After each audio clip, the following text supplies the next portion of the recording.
Caso de Lawrence Venom. Estados Unidos da América, 1877. O exorcismo que chocou a América. Se você acha que histórias de possessão demoníaca e exorcismos são apenas lendas urbanas ou roteiros de filmes de terror, prepare-se para conhecer um caso real que deixou uma cidade inteira aterrorizada. O que aconteceu em 1877 na pequena cidade de Watseka, Illinois, foi tão bizarro e inexplicável que até hoje desafia explicações científicas. A protagonista dessa história, Lawrence Venom, era apenas uma adolescente de 13 anos quando começou a exibir sinais alarmantes de um fenômeno que ninguém conseguia compreender. Ataques de desmaios, crises de fala em línguas estranhas, mudanças bruscas de personalidade e relatos de encontros com espíritos levaram sua família ao desespero. Mas ao contrário de outros casos de possessão, onde acredita-se que um demônio toma conta da vítima, a história de Lawrence tomou um rumo ainda mais assustador. Ela dizia estar possuída pelo espírito de uma jovem chamada Mary Roth, que havia falecido 12 anos antes. O mais chocante, ela sabia detalhes íntimos sobre a vida da falecida que jamais poderia ter conhecido. Seria isso um caso de possessão espiritual, um distúrbio mental, ou a primeira evidência real de reencarnação já documentada nos Estados Unidos? O caso, que ficou conhecido como Watseka Wonder, continua sendo um dos mistérios mais impressionantes da história e assombra os registros paranormais até os dias de hoje. Prepare-se para mergulhar em um dos relatos mais arrepiantes já registrados. O início do pesadelo. Os sintomas assustadores de Lawrence. Lawrence Venom era uma adolescente comum de 13 anos, moradora da pacata cidade de Watseka, Illinois. Até então sua vida seguia sem grandes acontecimentos. Mas tudo mudou drasticamente em janeiro de 1877. O que começou com simples queixas de dores de cabeça, logo se transformou em algo muito mais assustador. Lawrence começou a relatar que ouvia vozes misteriosas chamando seu nome, sussurrando coisas que ninguém mais podia ouvir. À noite, tinha visões perturbadoras, descrevendo com detalhes paisagens celestiais e cenas infernais, como se sua alma estivesse transitando entre mundos desconhecidos. Mas o que inicialmente parecia apenas fruto da imaginação de uma jovem, logo se tornou um pesadelo real para sua família e para toda a cidade. Os ataques de Lawrence começaram a se intensificar rapidamente. Desmaios prolongados. A jovem desmaiava por horas seguidas e, ao acordar, dizia que havia visitado o céu ou o inferno. Presença de espíritos.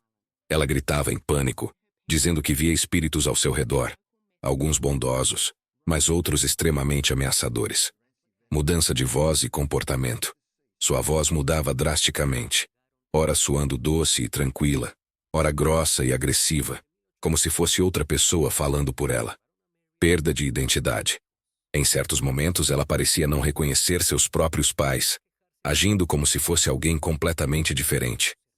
Os vizinhos começaram a suspeitar que algo sobrenatural estava acontecendo.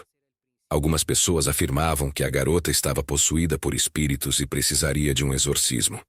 Outros acreditavam que Lawrence sofria de uma doença mental desconhecida, uma espécie de histeria ou epilepsia severa. Desesperados e sem saber o que fazer, os pais da jovem buscaram a ajuda dos melhores médicos da região. Mas nenhum deles conseguia explicar os sintomas da garota.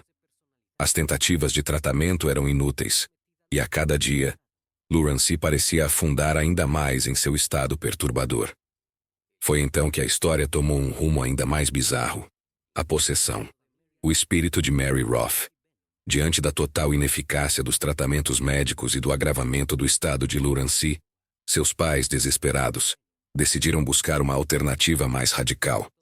Foi então que procuraram um renomado espiritualista da época, Dr. Winchester Stevens, um estudioso das interações entre o mundo dos vivos e dos espíritos. Stevens acreditava que Lawrence não estava doente, mas sim sob a influência de forças espirituais. Segundo ele, a jovem não sofria de uma condição médica tradicional, mas sim de uma mediunidade extrema, tornando-se um portal para entidades do além. Durante um dos transes mais profundos de Lawrence, algo verdadeiramente assustador aconteceu. Sua expressão mudou, sua postura se transformou e sua voz soou diferente. Pela primeira vez, a menina declarou com absoluta convicção que seu corpo não lhe pertencia. Ela afirmava ser Mary Roth, uma jovem que havia falecido 12 anos antes, na mesma cidade. Os detalhes que deixaram todos aterrorizados. A nova identidade de Lurancy não era apenas uma alucinação passageira. Ela falava sobre a infância de Mary Roth com precisão impressionante, lembrando eventos específicos da vida da falecida, detalhes que ninguém fora da família poderia saber. Ela descrevia os cômodos da antiga casa de Mary Roth, mencionando móveis, objetos e até mesmo marcas nas paredes. Reconhecia os pais e irmãos da falecida, chamando-os pelos nomes e demonstrando um carinho e intimidade que apenas uma filha poderia ter. Contava histórias e segredos pessoais da família Roth, revelando informações que nunca haviam sido registradas ou contadas a estranhos. O caso tomou uma reviravolta ainda mais sinistra quando a família Roth foi chamada para encontrar Lurancy. O que aconteceu naquele encontro desafiou qualquer explicação lógica. Ao ver os pais de Mary, a jovem correu em direção a eles, chorando de emoção, como se estivesse reencontrando sua verdadeira família após anos de separação. "Mamãe, papai!" Component Placement, gritou Lurancy, abraçando-os como se tivesse voltado para casa. A perplexidade no rosto dos Roth foi instantânea. Eles não tinham dúvidas. De alguma forma, Mary estava ali, viva novamente, dentro do corpo de Lurancy. O choque tomou conta da cidade de Watseka. Como poderia uma menina de 13 anos, que nunca havia conhecido a falecida Mary Roth, ter acesso a tantos detalhes de sua vida? Seria essa a primeira evidência real de reencarnação nos Estados Unidos? Ou o espírito de Mary Roth realmente havia tomado posse do corpo de Lurancy Venom? O que aconteceu a seguir foi ainda mais bizarro e perturbador. A família aceita a nova Mary. O caso de Lurancy Venom rapidamente se tornou o principal assunto na cidade de Watseka, Illinois. O fato de uma jovem desconhecida possuir memórias detalhadas da vida de uma falecida era simplesmente inacreditável. As discussões se espalharam, e a população ficou dividida entre aqueles que acreditavam em um fenômeno espiritual legítimo e os que viam o caso como um distúrbio psicológico incompreendido pela medicina da época. A família Roth, no entanto, não tinha dúvidas de que Mary havia voltado. Para eles, aquilo não era apenas um fenômeno paranormal. Era um milagre, uma segunda chance para estarem com a filha perdida. Movidos por essa convicção, eles tomaram uma decisão radical. Pediram permissão aos pais de Lurancy para levá-la para casa e cuidar dela como se fosse realmente Mary Roth reencarnada. A vida de Lurancy na casa dos Roth. O mais impressionante foi que Lurancy aceitou a mudança sem hesitação. Durante 3 meses, ela viveu com os Roth e assumiu completamente a identidade de Mary, como se nunca tivesse sido Lurancy Venom. Dormia no antigo quarto de Mary, reconhecendo cada detalhe da mobília e dos objetos pessoais da falecida. Chamava os pais e irmãos de Mary pelos nomes carinhosos que a falecida costumava usar, surpreendendo a todos com seu comportamento natural e amoroso. Lembrava de acontecimentos da infância de Mary, incluindo brincadeiras, histórias familiares e até momentos de doença que antecederam sua morte. Interagia com os amigos de Mary como se estivesse revivendo sua antiga vida, mencionando fatos que apenas a falecida poderia saber. A cidade inteira ficou perplexa. Como isso era possível? Seria uma prova inegável da possessão espiritual ou uma demonstração extrema de transtorno dissociativo de identidade? Milagre ou distúrbio mental? A cidade se divide. A situação gerou um debate acalorado. De um lado, os espiritualistas da época consideravam o caso uma evidência clara da existência da vida após a morte, um fenômeno raro em que um espírito assumia temporariamente o corpo de outra pessoa. Para eles, não havia dúvida de que o espírito de Mary Roth havia encontrado um novo lar no corpo de Lurancy Venom. Do outro lado, os médicos e céticos tentavam encontrar explicações científicas. Seria histeria? Um caso avançado de sugestão hipnótica? Ou um transtorno mental ainda desconhecido? Independentemente da explicação, o que aconteceu naqueles meses foi um dos fenômenos mais impressionantes já documentados na história paranormal dos Estados Unidos. Mas o mistério estava longe de acabar. O que aconteceu quando Lurancy começou a mudar novamente? O exorcismo e a libertação. Após 3 meses vivendo como Mary Roth, Lawrence começou a demonstrar sinais de que algo estava mudando. Os momentos em que ela parecia plenamente conectada à identidade de Mary começaram a oscilar com crises de confusão e dor. Era como se 2 almas estivessem lutando pelo controle de um único corpo. A família Roth, profundamente ligada à jovem, percebeu que a posse estava chegando ao fim. Os espiritualistas foram chamados novamente, e a decisão foi tomada. Um ritual de libertação deveria ser realizado para que Lawrence pudesse finalmente recuperar sua identidade original. O último transe. A despedida de Mary. Durante a última sessão espiritual, algo emocionante e assustador aconteceu. Lawrence entrou em um transe profundo, e com uma voz serena e melancólica, Mary Roth começou a se despedir. Ela agradeceu à família por permitir que ela tivesse mais um tempo com eles, mas afirmou que era hora de partir. Os relatos afirmam que o ambiente ficou carregado, e muitos presentes sentiram uma mudança na temperatura e na energia da sala. Alguns disseram ter visto sombras se movendo, ou sentiram um cheiro de flores, como se Mary estivesse realmente deixando o plano terreno. Então, de repente, Lawrence desmaiou. Quando acordou, parecia não lembrar de absolutamente nada do que havia acontecido nos últimos meses.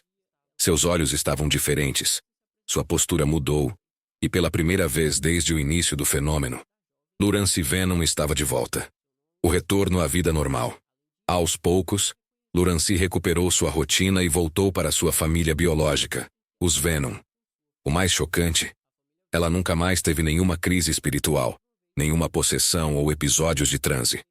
O caso ficou registrado como um dos eventos paranormais mais intrigantes da história americana, sendo considerado o primeiro caso documentado de possessão espiritual nos Estados Unidos. O mistério permanece. Seria esse um caso legítimo de reencarnação ou possessão espiritual? Ou Lawrence sofria de um transtorno dissociativo de identidade ainda desconhecido pela medicina da época? Por que os sintomas desapareceram completamente após o exorcismo espiritual? Lawrence cresceu, casou-se e teve uma vida normal, sem nunca mais sofrer nenhum episódio semelhante. Mas o mistério do que realmente aconteceu com ela permanece sem explicação até hoje. Possessão ou distúrbio mental? O debate continua. O caso de Lawrence Venom dividiu opiniões, e até hoje é um dos mais estudados no mundo paranormal. Teoria espiritualista. Os espiritualistas afirmam que Lawrence realmente foi possuída pelo espírito de Mary Roth, e que seu caso é uma prova da comunicação entre vivos e mortos. Teoria psiquiátrica. Especialistas modernos sugerem que ela pode ter sofrido de transtorno dissociativo de identidade, ou até mesmo um episódio extremo de histeria coletiva, influenciada pelas crenças da época. Independente da explicação, o caso Watseka Wonder continua sendo um dos relatos mais impressionantes de possessão já documentados na história dos Estados Unidos. E você? O que acredita? Agora queremos saber. Lawrence realmente foi possuída pelo espírito de Mary Roth? Ou tudo isso tem uma explicação psicológica? Deixe sua opinião nos comentários. Se você gosta de histórias sobrenaturais e mistérios reais, se inscreva no canal, ative o sininho e deixe seu like para mais vídeos como esse. Não esqueça de compartilhar esse caso com seus amigos. Quem sabe eles também não têm uma teoria sobre o que realmente aconteceu? Será que existem mais casos como esse por aí? Cuidado! O sobrenatural pode estar mais próximo do que você imagina. Muito obrigado por assistir a este vídeo até o final. Se você gostou dessa história intrigante e quer acompanhar mais casos misteriosos e documentários incríveis, não se esqueça de se inscrever no canal News Web Doc. Seu apoio é fundamental para continuarmos explorando os mistérios do mundo. Nos vemos no próximo vídeo.